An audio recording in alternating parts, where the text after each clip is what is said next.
Hey everybody, so I have an update to one of our cases. I just got it over on Christmas Day, actually, we got the update. So, welcome back to Client Stories with Amy. So yes, this is a solved case, but I want to go back to the beginning. I'm going to read to you what we had gotten from our client's wife. So the client's wife contacted us on behalf of her husband, and he gave us permission to work his case. And so we went ahead, and she was kind of the intermediary between the two of us, between us and the client. She kind of facilitated the whole conversation, and she was really doing her best to help her husband find his biological father. So I'm going to read to you what she sent to us for our whole process, so you kind of understand why this was kind of a big deal. So this is what she said. Well, James never knew his biological father. His mom told him his name was William, so James had asked me, the wife, to look it up for him. I found zero social media for him whatsoever, so I ended up paying for a site where I could get some information from public records, and I did not find him, but I found his wife. I shot her an email and telling her that we think John is James's biological father, and we never heard back from her for a very long time, for months in fact.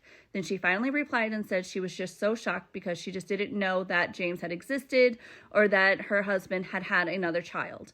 So she and I had a very long talk, and she ended up talking with William over everything. William admitted to knowing James's mother, Lucy, and William agreed to finally meet us. So we went and talked with him for a while over the COVID lockdown and found out that James is a lot like William. William has 2 other kids, a son and a daughter, but William did not want James talking to them whatsoever. We eventually met them in person twice, and things seemed to go well. Then eventually William started pushing us away, and we didn't know why. So James had enough and messaged William's daughter, telling her exactly who we were to her. Then William freaked out on James and told us to never talk to them again or they would get the police involved. Then he said he doesn't think James is his child anyway, and then that was the last time we ever heard from them. So that was a point in time when they decided to contact us, and we were able to prove that William was in fact the birth father. It was either William or his brother is 50-50, but with William saying, I know who your mother is, the mother giving that specific name first and last name, and it matched up to the DNA evidence, he probably is the birth father.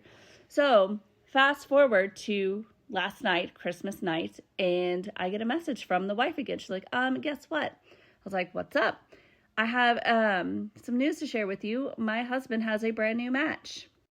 And then she shows me, I'm like, screenshots, like now, please. I want to see these screenshots. Who does she have in common? I need to see all of this. So on this person's account, she's sending me this new match, this woman's DNA matches to her husband, and it was 1976 centimorgans, perfect for a half-sibling. However, we can't say it's a half-sibling because we don't know what the rest of the centimorgans are. Could be another relationship, right?